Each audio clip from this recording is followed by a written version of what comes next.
Здравствуйте! В данном видеоматериале мы с вами рассмотрим некоторые возможности и функции роли врача.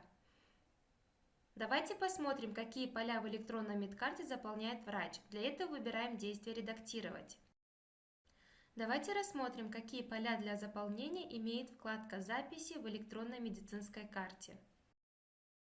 В данной вкладке имеются следующие выпадающие поля: обследование, консультации специалистов, просмотр лабораторных анализов, дневник, температурный лист и консилиум. Рассмотрим каждое поле по отдельности.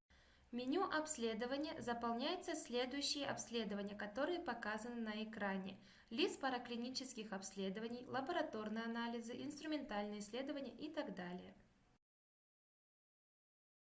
В меню консультации специалистов заполняются также следующие поля: консультации специалистов и рекомендации.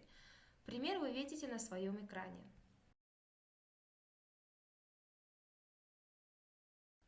Далее меню лабораторные анализы. Если нажать на кнопку «Обновить», будут показаны все лабораторные анализы данного пациента. В качестве примера мы видим, что имеется бактериоскопический анализ мокроты в следующем стационаре с указанием даты результата.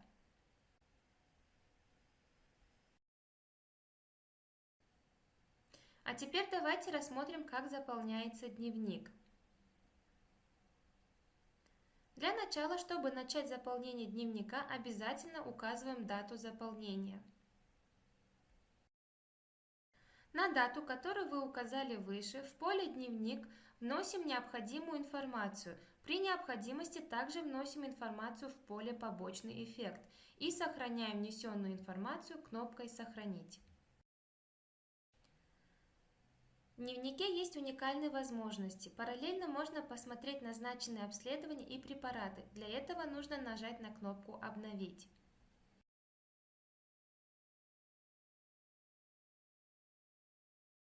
Если мы хотим просмотреть или отредактировать ранее введенную информацию в дневник, достаточно выбрать нужную нам дату. Слева также будут указаны измеряемые величины, которые вносит медсестра.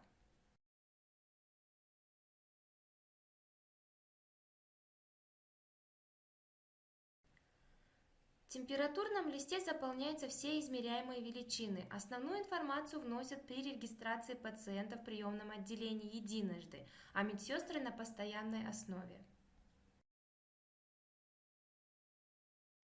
В случае, если нам необходимо будет заполнить температурный лист самим, достаточно выбрать необходимую дату и указать нужную нам информацию. Обязательно необходимо нажать кнопку «Сохранить».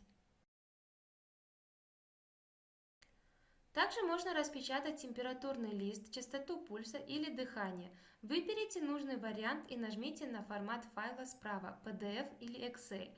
Подробно о печати документов описано в следующем видеоролике.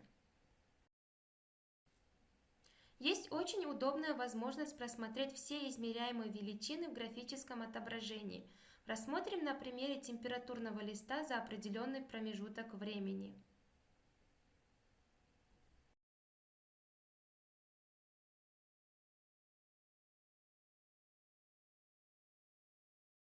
В меню «Консилиум» вносится вся необходимая информация после проведенного консилиума.